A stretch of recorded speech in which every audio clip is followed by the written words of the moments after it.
मतलब मोदी के सामने, योगी के सामने इनके पास कोई चेहरा है नहीं। राहुल जी जैसे लोग आ गए तो जो भी थोड़ा बहुत बचा उचा है वो भी खत्म ही हो जाएगा। तो राहुल गांधी सही है, स्मृति ईरानी गलत है। बताओ कहाँ ये कौन से तुक है? राहुल तो विकल्प हो नहीं सकता कहीं से। 2024 का जो इनका वो है उससे पहले ही आप देखना जब टिकट बंटवारा होगा ना तो उससे पहले ही विपक्ष में बिखराव आ जाएगा। जब स्मृति ईरानी जी बोल रही थी, कौन थी, मानव संसाधन विकास मंत्री, छोटी पोस्ट में नहीं है वो, जो बोल रही है तो बीच में फ्लाइंग देकर चलते बने। उसके बाद स्मृति ईरानी जी ने बोला ही हुआ मैडम। उसके बाद मैं पूरी रात उनकी चीजों को सुनता रहा। कुछ कांग्रेस के जो लीडर्स हैं उन्होंने बोला दिस इज रॉन्ग, ये गलत हुआ है, ठीक है जी। लेकिन आज से जो हुआ है, जो उनकी एक मैडम है, जो उनके नाम मेरे को याद नहीं, सर से नाम है, उन्होंने बोला है, प्रवक्ता है उनकी, उन्होंने क्या वर्ड बोला कि स्मृति ईरानी कौन सी औरत है? क्या स्मृति ईरानी औरत नहीं है? एक ऊंची पोस्ट पर, मानव संसाधन विकास मंत्री की पोस्ट बैठी है, उनके लिए मतलब मोदी कह रहे राहुल गांधी सही है, स्मृति ईरानी गलत है। बताओ कहाँ ये कौन से तुक है? मतलब वो फ्राइंग किस करे किसी लड़की को? हम तो सर जितनी बहनें खड़ी उनको माँ बहन मानते हैं। हम अपनी बहन को तो फ्लाइंग किस नहीं कर सकते, अपनी बहन को तो नहीं करते, लेकिन वो किस रूप में उसने फ्लाइंग किस कर दिया। वहाँ 21 लेडीज वहां बैठी थी अपना बीजेपी की, और विपक्ष में कई बैठी थी जी। राहुल जी को अभी तक ये समझ ही नहीं आया ना। भारत देखो, आप मेरी बात सुनो, कोई भी चीज यदि आपको इतिहास पता होगा तभी तो आप करोगे ना। अब आपकी मान चलो उनकी पढ़ाई लिखाई सारा, उनको ये समझ ही नहीं आता कि मैं संसद में बैठा हूँ। अब एक से एक बार पहले आंख मार रहे हैं। अरे संसद की एक मर्यादा होता, 3 बार का आप सांसद हो, पीएम कैंडिडेट बनने की कोशिश कर रहे हो, आप बड़ा लोग आपको बार बार आपको जो है प्रोजेक्ट कर रहे हैं, तो आप कम से कम ऐसे सब तरीके से तो बैठो। अंदर कुछ भी होता है लोगों के पर्सनल पे तो कोई नहीं जाता है। आप संसद भवन में आप ऐसे कर रहे हो तो क्या ये भारत के होगा?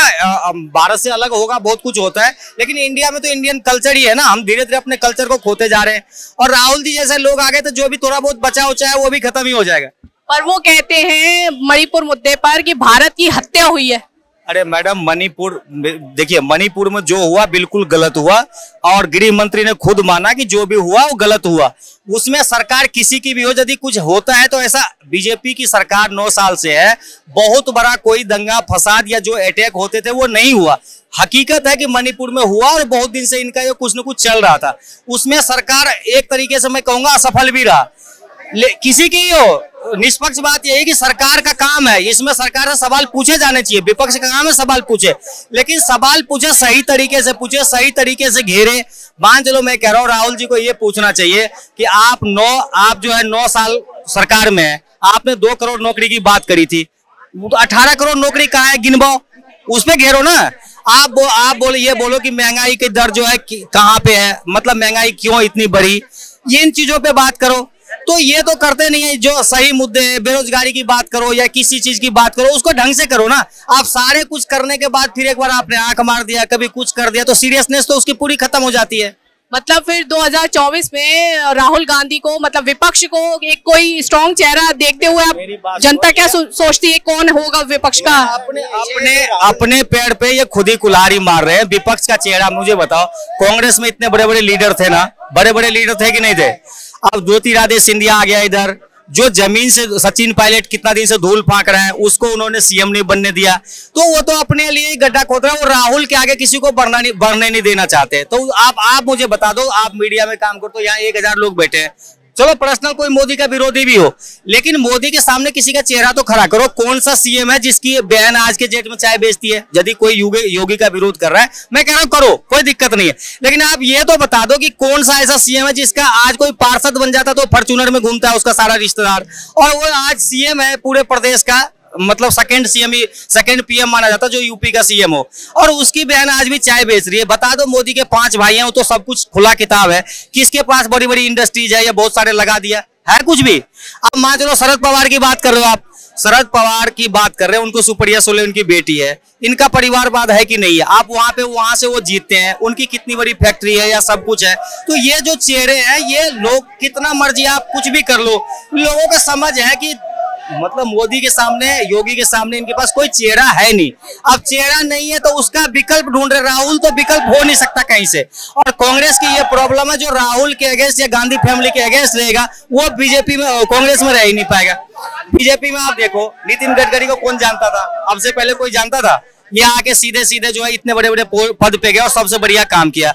अभिमान इससे पहले जो राष्ट्रीय अध्यक्ष था, जो मतलब जैसे राजनाथ सिंह के बाद और सारे लोग हुए, इनमें सब जमीन से जुड़े हुए लोग हैं जिनका पॉलिटिक्स से कोई लेना देना नहीं है। आरएसएस चुन चुन के लाता है, तो वो इनमें चांसेज है। मान चलो रिस्क लेने का क्षमता देखो आप।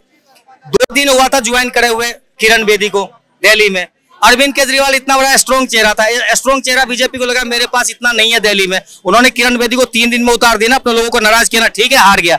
26 साल के विप्लव देव को सीएम बना दिया इन्होंने, तो वहां का।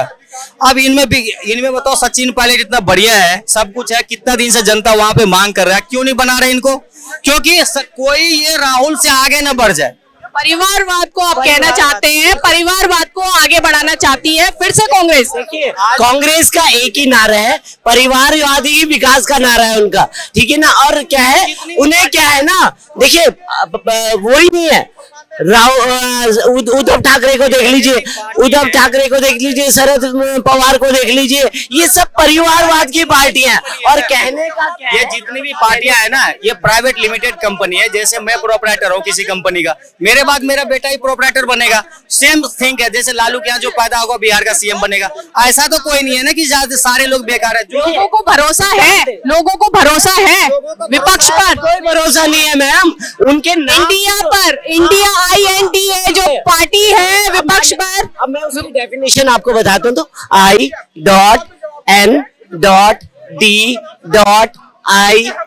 ये सब डॉट मतलब शंकाएं पैदा करते हैं और ये एक दूसरे पे शक पैदा करते हैं। और सारे यही है, राहुल क्या है, ममता पे शक करते हैं, ममता राहुल पे शक करती है, केजरीवाल राहुल पे शक करते हैं। तो ये सारे एक दूसरे पे शक करते हैं। शरद पवार किसे उद्धव ठाकरे पे शक करते हैं। तो ये सारे शक के चक्कर में अपना झंडा डंडा अलग लेके घूम रहे होंगे।